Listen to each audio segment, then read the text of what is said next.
just kick Tim out because you don't like playing cards? Bart and Hahn, weekdays at noon Eastern on ESPN Radio and on ESPN Plus.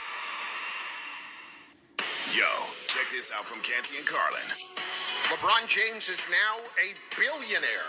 LeBron James has got his hands in a lot of different pies, and it's impressive to see him diversify. And just Carlin, his capacity to be able to put himself in all of these different things while still maintaining his stature as a basketball player and being one of the best on the planet. That's the part that's most impressive. Check out Canty and Carlin, weekdays on ESPN Radio Plus. Keyshawn Johnson, Jay Williams, and Max Kellerman. I don't think that the Denver Broncos are as good as people want them to be. The Chargers, the Chiefs, and the Raiders, in my opinion, are better. I think they're 9, possibly 10-win team potentially, but I think they're 8-9. They probably won't get there. They think this is Peyton Manning. This ain't the same. GJ and Max, followed by Greeny. Mornings on ESPN Radio and on the ESPN app.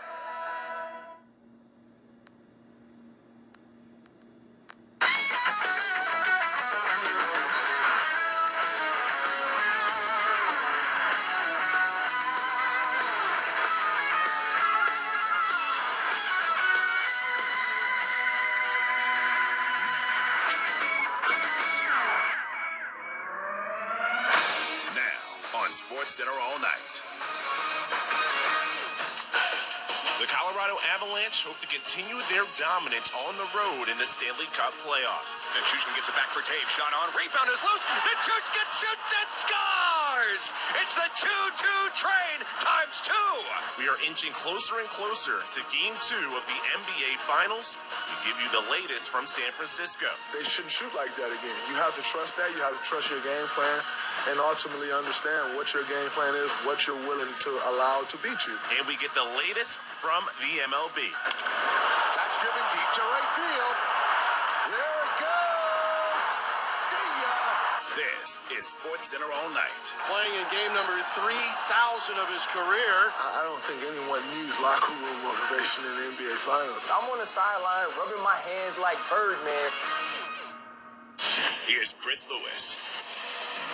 Sports Center all night on ESPN Radio and the ESPN app, presented by Progressive Insurance.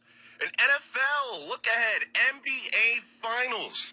Game 2 approaching and some walk-offs in Major League Baseball. But we start with Colorado getting one step closer to the Stanley Cup Final. Nichushkin gets it back for Dave. Shot on. Rebound is loose. Nichushkin shoots and scores! It's the 2-2 train times 2. Pulling into the station, and the Avalanche pull in front. 15:23 to go in the second period. Valeri Nichushkin has 2. The Edmonton Oilers have 1. Nichushkin on altitude 92.5. 5 goals this postseason after entering the year with 4 career playoff goals in 42 games. That gave Colorado a 2-1 lead over Edmonton after it was the Oilers scoring early with Connor McDavid in the game's first 40 seconds. First period also noteworthy for Avalanche star Nazem Kadri leaving Game 3 with an injury after a hit from behind by Edmonton Oilers forward Evander Kane. Kane was giving a 5-minute major for boarding after cross-checking Kadri from behind on the end boards with just 1 minute 4 seconds into Game 3. Oilers, though, would tie it up in the third. Ryan McLeod.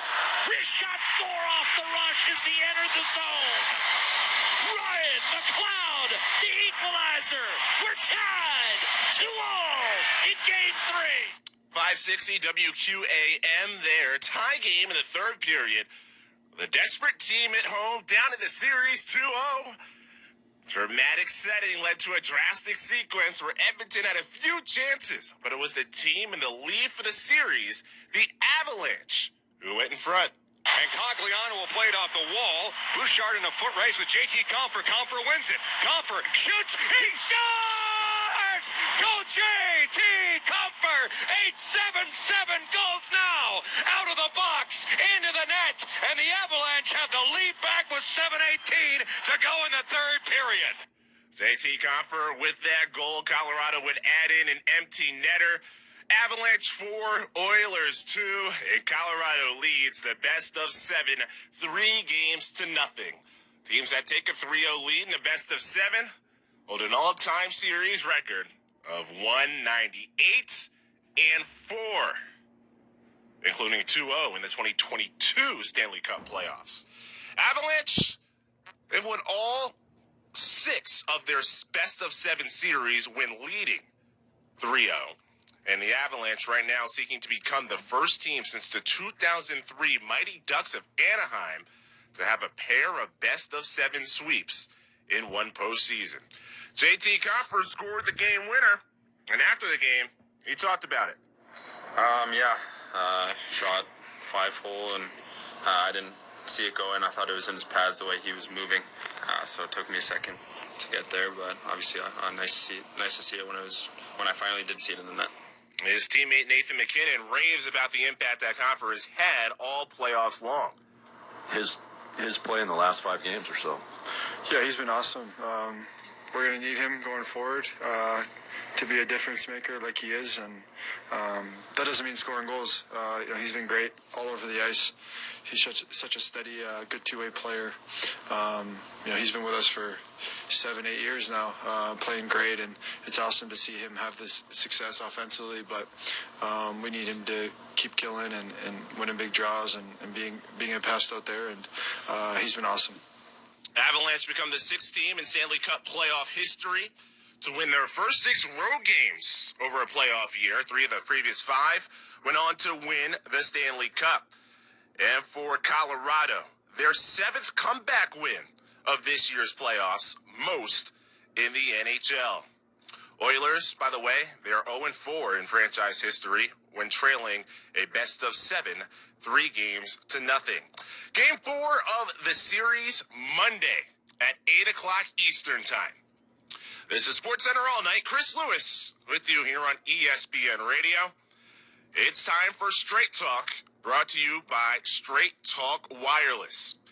NBA Finals continues Sunday night, Game 2 of Celtics Warriors from San Francisco, 8 p.m. Eastern on ABC and ESPN Radio. Game 1 marked by a big Boston comeback, overcoming a 12-point deficit heading into the fourth quarter of Game 1. They outscored the Warriors 40-16 in the last quarter en route to a 12-point win. Celtics, they have a rich history. The Celtics are 13-1 all-time in the finals when winning Game 1. This postseason on the road, Boston 8-2, most road wins in a postseason in franchise history. It could tie an NBA playoff record of 9 in Game 2 by the 1995 Houston Rockets. Straight Talk Wireless. No contract, no compromise. Jaylen Brown has been gold in the fourth quarter. Cal product has struggled shooting the ball through 3 quarters in Game 1. He was just 6 for 17. That's 35%, only 14 points before erupting in the fourth with 10 points, 4 of 6 from the floor. He scored 130 points in the fourth quarter this postseason, most in the NBA. On Saturday, he spoke with ESPN Radio sideline reporter Monica McNutt.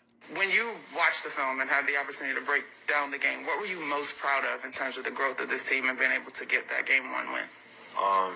For Game 1, it's usually difficult to go from series to series like that, especially after getting off a long flight, trying to get our bodies have been, going through it, just going through that physical Miami series, just fatigue could be a factor that set in, especially in the first game, and for us to come out and get that one, that was big.